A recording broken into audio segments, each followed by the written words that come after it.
Twongeye kubaha ikaze banywanyi bacu bakunze bahire dukurikirana muri mpande zina z'isi turamwamukije mu cubahiro canyu aho muherereye hose mu buzima murimwo bwa misi yose aho Imana yabashize mu bibanza bitandukanye. Imana yabashize turabamukije mugire amahoro y'Imana mushishikare kugubwa neza.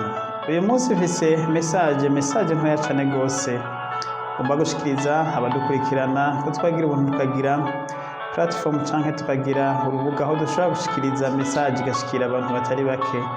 Iyi message rero nawe turayiguhaye ngo uyumvirize wumva hari ico ishobora kugufasha canke ishobora gufasha mugenzi wawe. Iyi message uyitange ariko numva atakivuze naho wirenganire. Iyi message yacu rero tugomba gutanga uno munsi turayihera ku kagereranyo gatoya cane gose tukita kagereranyo. Reka twibaze nk'ubu turi abantu umuriyoni turi hamwe tukaba umwe wese afise ifaranga rimwe iryo ryose, dufate ifaranga ry'amarundi, ry'amanyarwanda, ry'amatanzania, ry'amashiringi ya Kenya canke ya Tanzania canke ya Maganda. Tuvuge ko turi abantu umuriyoni ariko umuntu wese muri abantu umuriyoni afise ifaranga rimwe. Wegereye umwe muri abantu turi hamwe umuriyoni ukamubaza ati iri faranga rimwe by'ukuri riragufitiye akamaro? Ndabizi inyishu yoba ko ari oya, kuko ifaranga rimwe by'ukuri muri ibihugu byose mvuze nta na kimwe ryo gufasha ari ifaranga rimwe ryonyene. Iyi nkuru iratangaje. Ucyufata ukabwira umuntu uti rero turi umuriyoni ufise ifaranga rimwe ryawe rero ko atana kimwe rigufashije rikumariye, izana iryo faranga rimwe ukabwira abantu bose umuriyoni wabegeranije ukavuga ati zana iryo faranga yawe rimwe n'ubundi kuko rifise rimwe ataco rikumariye, turigabire umuntu umwe muri twebwe. Uwo muntu umwe nitwamuha ifaranga rimwe twese turi umuriyoni arahita agira umuriyoni. Niba ari mu Burundi aracahita agira umuriyoni w'amarundi, niba ari mu Rwanda aragira umuriyoni w'amanyarwanda, niba ari muri Tanzania aragira umuriyoni w'amashiringi ya Tanzania, niba muri Kenya arahita agira umuriyoni w'amashiringi y'amanyakenya. Ndabizi muri bano bantu umuriyoni ni bake cane gose woronkamwo bemera kuguha iryo faranga amaze kumenya ko ugiye kuriha umuntu umwe muri abo. Benshi ikibazo kubaza ati turarihande iri faranga, turarihande mbega uwo turiha ndamuzi, ni inshuti yanje, dupfana iki? Kuko yamaze kumva ko umuntu twamuha ifaranga rimwe arahita agira umuriyoni. Acatangura kwiyumvira uwo muriyoni bawuhaye we, ati uwo muriyoni bawuhaye jewe, acatangura kumva ivyo yokora. Mugabo afise ifaranga rimwe, iryo faranga rimwe ntirishobora kuva mu muriyoni. Uku rero niko abanyafrika benshi tumeze, cane cane abarundi n'abanyarwanda iyo hageze kuvyo gufashanya. Iyo muvise ko ari gufasha uwundi muntu ucatangura kwiyumvira ati nitwamufasha aratunga ance ko aragera kuri ibi nanje ntarabigerako, aho kubona ko numuteza imbere wewe azobavuye numufasha agatera imbere azobavuye muri wa mugu wawe, nkumbure uzokurikira azoshikirwa ashobora kuba we kubera bawundi yahavuye. Ubwo umuvuga ati reka twese tugume ngaha. Nuko bigenda abantu benshi barakora ibintu vyiza cane gose, ndetse ugasanga bimwe bishimwa n'abanyamahanga, ariko twebwe bo tubana bo turi hafi na hafi yabo tutigera tubishima ngo tunabatera intege tuvuge ati nukuri uri kurakora neza, tera imbere. Uzobona abarundi n'abanyarwanda n'abanyafrika muri rusange barafise bino bintu. Utanguza gukora akantu babona ugiye gutera imbere bavuga ati araduteranya imbere, ahubwo reka turabe ukuntu twamugwanya kugira ngo asubire inyuma agumane natwe ntatera imbere. Ukibagira ko numufasha kumushigikira agatera imbere, nkumbure ari nk'isosiyete atanguje canke ari ikintu kanaka atanguje, azoha akazi ugasanga muhaye akazi harimo umwe wo muri famiye wawe canke hari umwe mu kindi gisana canke nawe mu nzira imwe canke mu yindi, bizokugira akamaro. Urashobora kubona nk'umuntu atanguje akabutike muri quartier, akavuga ati ubu nawe ngo azanye amabutike ngaha ngo tuzoreka kumushorera maze turabe ko atazokugara. Ugagira mu mutwe ko utamushoreye azokugara. Nivyo kano kabutike mutamushoreye arashobora kugara kubera yabuze abakiriya, ariko mu rundi ruhande ni mwebwe na mwebwe muba mwase kumushorera mwihombeje mukemera mukavuga ati tuzoja kubigura kure ariko kano kabutike kiwe agomba dutunganira duterane imbere ariko mwibuke ko ateye imbere muri kajya gace murimo azoteza imbere kajya gace nkumbure ashobora guha akazi bamwe muri abo gace ndetse bakaba bahora hari nk'abantu bakora ibibi bahora bagorana ariko kuba bafise akazi bakareka bya bindi bakora. Iyi rero iyi message ndayitanze kugira ngo duhindure ingendo. Urasanga nk'akarorero abaririmbyi b'abarundi abakora amafilime n'iki bakakora ibintu bigashimwa ariko aho kugerageza ngo abantu babashigikire bagerageza kurunda ibintu byose byotuma basubiza hasi. Benshi baracitse intege ugaruka rwaye rufise ambition iyo gukora ibintu bikomeye cyane rwose ariko ugasanga kubera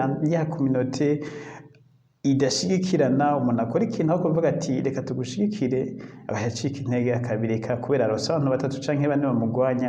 Nk'akaroro twebwe jewe urubuga rwanje The Young Generation iyo ntabandi umuntu afise imbaraga zo kwihanganira amakomantere mabi amanegative y'ibintu byinshi cyane rwose mba narabihevye kera cyane rwose uriha tugakora ibintu kugira ngo urondere nk'amakuru uha abantu amakuru kandi amakuru yizewe amakuru y'ukuri watohoje neza ariko abantu ugasanga bose baje ari nk'abantu 10 amakomantere negative bakubwira ko ibintu uvuga atari byo bitagira bifatiye kandi by'ukuri ari ibintu bashobora kwibonera ko ari ibintu byo.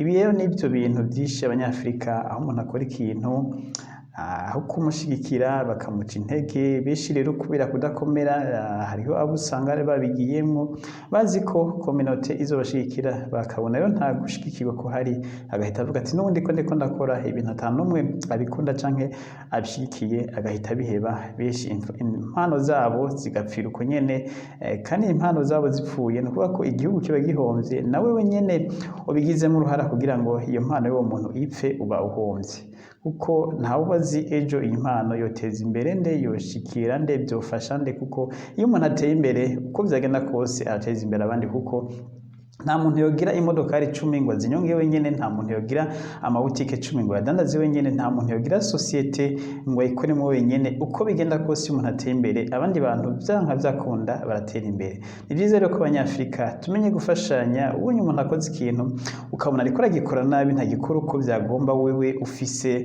ukubona byogenda kandi ukabona ko umufasha mutera intege mubwiye ati urafise ambition yo gukora bino bintu ariko uri kubikora kutariko gira gutya umushikire kuko ndabizi ko nawe we aho ugeze iyo atamuntu yagufata ukuboko nta muntu n'umwe uno munsi ari icarico adafise umuntu yamushize naho twohera ko ribanya kubaho nka president ntashobora kuba yarabaye president ata muntu yamufashe ukuboko amubwiye ati ingo muri kino kibanza amwereke ahaca. Umuntu wese aho uri hose ubumenyi ufise warigishijwe n'umwarimu warigishijwe kuvuga n'abavyeyi warigishijwe ikintu cyose ufise uri uno munsi no kuko hari umundi muntu yakigize mu ruhara ukabona rero umuntu atanguje akantu ngaho mushigikire mufashe mutera intege nubwo ubona azoba ariko arabikora kutariko mwereketi je ndafise ubumenyi muri bino bintu bikore gutya genza gutya. Nk'akaroro ndashimira abantu bamwe bagiye badufasha batwereka ibintu bimwe uko tubikora kuko nta muntu ibintu byose abizi. Rero aho guca intege abantu ndabakangurira guhindura ingendo. Abanyafrika cyane gose nibo bafise bino bintu. Abazungu iyo umuntu atanguye ikintu baramushigikira ndetse uko byaba bimeze kose nubwo babona bimeze nabi baramufasha akamwereka ingene agomba kubikora ariko abanyafrika soko bimeze. Abanyafrika bagerageza kugushira hasi bagerageza muri iyi minsi nabonye umuntu n'umwe yakora amafilime mu Burundi sinamuvuze izina ariko aridoga cyane kwera amakuru mabi ariko aramwandika ko ahavuga ati zukuri mbuzi yo mpungira bino bintu ndagomba kubiheba ariko arakora akavuga ati bino bintu ntabyo nzi niyo biva ariko ni muri ya ntumbero nyene y'abantu bagerageza gushira hasi umuntu wese babona ko agiye gutera imbere. Ibi ni ibintu bibi cyane gose bituma umugabane wacu wa Afrika udatera imbere. Iyi message rero ndayigarukije ngaha wiyumvire ko ukaba wumva yo gukora ko ukaba wumva hari umuntu utafashe uko wari kumufata uko kagira hashitse usubira inyuma urabe ko hari ico ukora haracari kare mushigikire abantu harugurura barakora nk'amafilime bakora amafilime bakora imiziki abakora utundi tugenegene, abakora utuntu dutandukanye, barugura amashaneli ya YouTube yakubwira ati mfasha ugire sabone cyangwa ugire subscribe, kavuga ugaca wiyumvira ngo ningira sabone cyangwa subscribe kuri channel yiwe ahita atera imbere. Natera imbere wabigizemo uruhara, izoba ari iteka kuri wewe. Ntureke gushigikira umuntu wagiye gutera imbere, ahubwo shigikira umuntu ugira atera imbere, kuko natera imbere ko yabigizemo uruhara, nawe kuri wewe umutima wawe uzonezerwa wumve ko wakoze icyiza. Ntubone umuntu ngo ntafise abamukurikirana benshi ngo afise abantu 5. Abantu bose bateye imbere batangurira kuri 0. Ntugende kuri channel y'umuntu usanga bafise aba subscriber 5 ureke gushira kiya 6 kuko yariho bigitangura. Bajya bose mubona ba Diamond n'abandi babatanguriye hasi, nta numwe ahera hejuru. Abarimvyi b'abarundi baridoga ko umuziki wabo udashikiwe, n'ivyo umuziki w'Uburundi ntushikiwe n'abarundi, kandi umuziki w'Uburundi udashikiwe n'abarundi ntibashobora guhiganwa n'abandi b'abanyamahanga. N'umunyamahanga azobanza kumenya mbega umurimvyi w'Uburundi akurikiranwa gute Burundi, n'abadafise rero abamukurikirana i Burundi, no kuvuga ko n'abanyamahanga bagize kure baba umufoto kuko baravuga ati umuntu ni wabo atazwi gute dushobora twebwe gukorana nawe. Niho rero mubona umuziki wa Tanzania warasize ku muziki w'Uburundi kubera abarundi ubwabo badakunda abarimvyi babo ngo bateze imbere. Ibi byose rero ni kwa kutiyumvira guteza imbere ubundi no gushigikira abandi, kandi sikuvuga ngo abarundi ntibashoboye canke abanyarwanda ntibashoboye, barashoboye, ariko ni ka kantu ko kwikunda. Ya nkuru twatangura ko tuvuga ati dufise umuriyoni w'amafaranga, umwe wese afise ifaranga rimwe turi abantu umuriyoni, tukavuga ati du umuntu umwe ndabizi ko benshi batafayeme ko iryo faranga ryabo baritanga, kandi iryo faranga ryabo rikumanya ririmo by'ukuri atana kimwe ryo kumare, ariko muri dutanze uwo muri tukamuha umuntu umwe arashobora kugira ico bimufashije ndetse agateza imbere n'abandi mu gihe yateye imbere hivuye kuri uwo miliyoni. Uvyumvire ko rero inkuru ikabigufashije wisangiza abandi. Murakoze, mugire ibihe byiza mu cubahiro canyu mwese, mushikare kugwa neza, mugire weekend nziza. Murakoze.